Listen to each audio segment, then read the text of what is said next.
दिव्या एक ऐसी लड़की थी जिसे उसके परिवार ने हमेशा लाड प्यार से पाला था।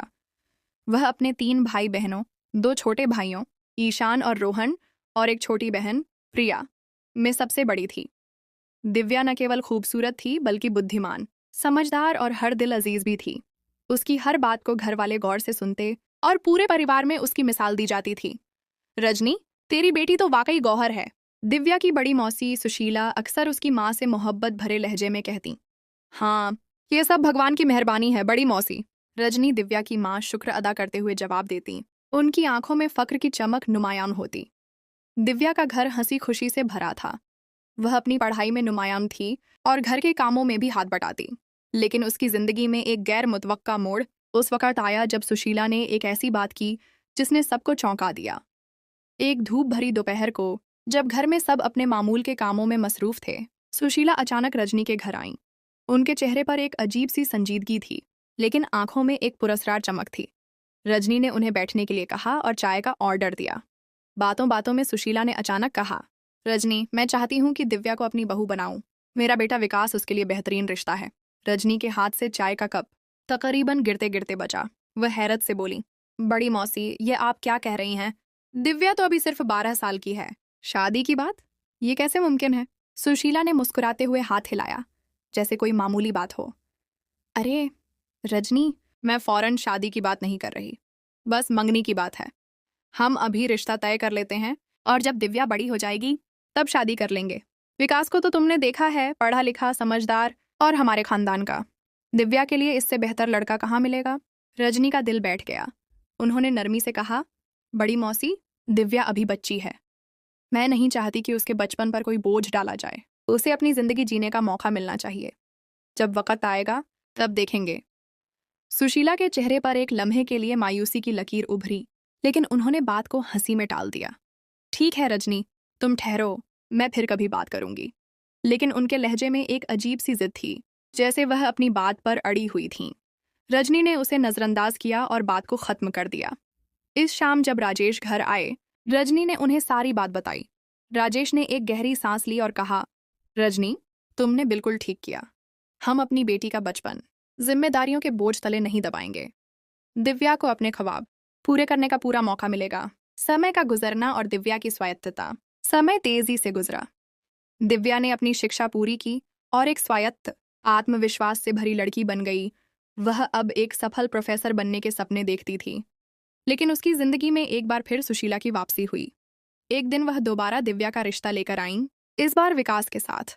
दिव्या ने दरवाजा खोला तो विकास को देखकर मुस्कुराई। मौसी जी, अंदर तशरीफ लाएं। अम्मी बावर्ची खाने में हैं। विकास ने दिव्या से कहा। दिव्या, मुझे तुमसे अकेले में कुछ बात करनी है। दिव्या हैरान हुई, लेकिन उसने पानी का गिलास देते हुए कहा, ठीक है, बोलो। विकास ने गहरी सांस ली और कहा, दिव्या, यह रिश्ता हमारे परिवारों के बीच बहुत पहले से तय था, लेकिन मैं चाहता हूं कि तुम इसे अपनी मर्जी से स्वीकार करो। अगर तुम्हें कोई आपत्ति है तो अभी बता दो। दिव्या के दिल में एक अजीब सी घबराहट हुई। उसने सोचा, ये क्या कह रहा है? क्या यह रिश्ता मुझ पर थोपा जा रहा है? वह खामोश रही और अपने कमरे में चली गई। विकास की बातों ने उसे परेशान कर दिया था। वह सोच रही थी कि अगर वह इस रिश्ते से इनकार कर दे तो मौसी नाराज हो जाएंगी, और अगर हाँ कर दे तो क्या वह वाकई खुश रह पाएगी? उसकी रात नींद के बगैर गुजरी। वह अपने भविष्य के बारे में सोचती रही। क्या वह वाकई अपनी मर्जी से फैसला कर सकती थी? अगले दिन रजनी ने दिव्या से बात की। बेटा, क्या हुआ? तुम अचानक कमरे में क्यों चली गई थी? मौसी जी तुम्हारा इंतजार कर रही थीं। दिव्या की आंखों में आंसू छलक आए। वह बोली, अम्मी, मुझे विकास पसंद नहीं। मैं इस रिश्ते के लिए तैयार नहीं हूँ। रजनी हैरान रह गई। उन्होंने कभी नहीं सोचा था कि दिव्या इस रिश्ते से इनकार कर देगी। गुस्से से रजनी ने कहा, दिव्या, तुम क्या कह रही हो? मौसी जी कितनी उम्मीद से आई हैं, तुम होश में तो हो? उसी वक्त राजेश कमरे में आए और बोले, रजनी, हमारी बेटी को जबरदस्ती नहीं करनी। अगर दिव्या यह रिश्ता नहीं चाहती तो हम उसे मजबूर नहीं करेंगे। रजनी खामोश हो गई, लेकिन उनका दिल टूट गया था। वह सुशीला से माफी मांगने की सोच रही थीं, लेकिन राजेश ने उन्हें रोक दिया। रजनी, दिव्या की खुशी सबसे अहम है। मौसी को हम बाद में समझा देंगे। एक नया रिश्ता और शादी। कुछ दिनों बाद राजेश के दोस्त ने अपने बेटे समीर के लिए दिव्या का हाथ मांगा। समीर एक पढ़ा लिखा और समझदार लड़का था, जो एक सॉफ्टवेयर कंपनी में अच्छे ओहदे पर काम करता था। दिव्या ने इस बार ज्यादा सोचे बिना हाँ कर दी।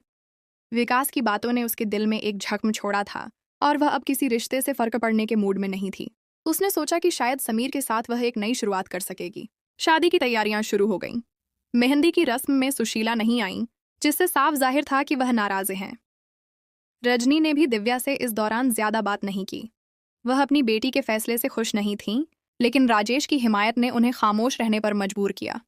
शादी का दिन आया और दिव्या समीर के साथ नए सफर पर रवाना हो गई। समीर का घर छोटा लेकिन खूबसूरत था, जिसमें 3 कमरे थे। दिव्या को यह घर बहुत पसंद आया। शादी के तोहफे में समीर ने दिव्या को एक सोने की चेन दी, जिस पर दोनों के नाम कुंदा थे। दिव्या ने सोचा कि शायद यह नई शुरुआत उसके दिल को सुकून दे।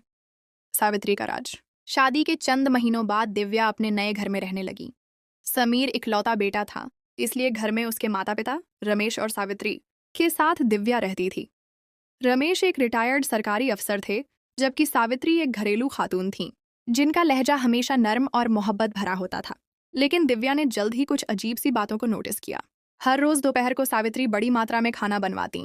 मेज पर तरह तरह के पकवान सजे होते, चावल, दाल, सब्जियां, रोटियां और मीठे में खीर या हलवा। दिव्या ने एक दिन हैरत से पूछा, अम्मी जी, क्या कोई मेहमान आ रहा है? सावित्री एक लम्हे के लिए घबराई, फिर मुस्कुराते हुए बोली, हाँ बेटा, कुछ मेहमान आने वाले हैं। तुम आराम करो, मैं सब संभाल लूंगी। दिव्या को सावित्री का लहजा कुछ अजीब लगा, लेकिन वह खामोश रही। शाम को जब वह बावर्ची खाने में गई तो मेज खाली थी। अम्मी जी, मेहमान आए थे? दिव्या ने पूछा। सावित्री ने हंसते हुए कहा, नहीं बेटा, मेहमान नहीं आ सके। मैंने सारा खाना पड़ोसियों में बांट दिया। दिव्या के दिल में शक का बीज बो दिया गया। इतने सारे खाने को पड़ोसियों में बांटना, यह बात उसे हजम नहीं हो रही थी। यह सिलसिला हर रोज जारी रहा। सावित्री दिव्या से ज्यादा खाना बनवाती और कहती कि मेहमान आने वाले हैं, लेकिन मेहमान कभी नहीं आते और खाना मुबीना तौर पर पड़ोसियों में बांट दिया जाता। एक दिन सावित्री ने कहा, दिव्या, आज खीर बनाओ, बड़े बर्तन में बनाना, मेहमानों के लिए है।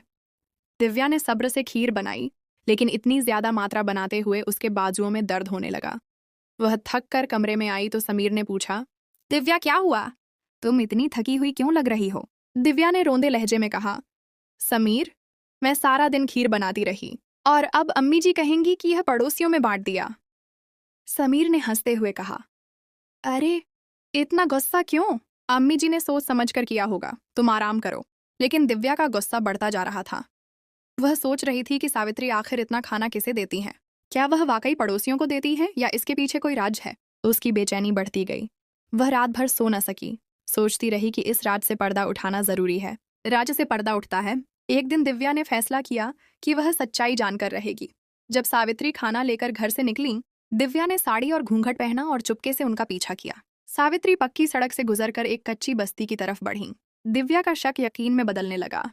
इतनी दूर पड़ोसी कहाँ रहते हैं? वह सोच रही थी। सावित्री एक झोंपड़ी के पास रुकी और अंदर चली गई। दिव्या चुपके से झोंपड़ी के पास पहुंची और एक सुराख से अंदर झांका।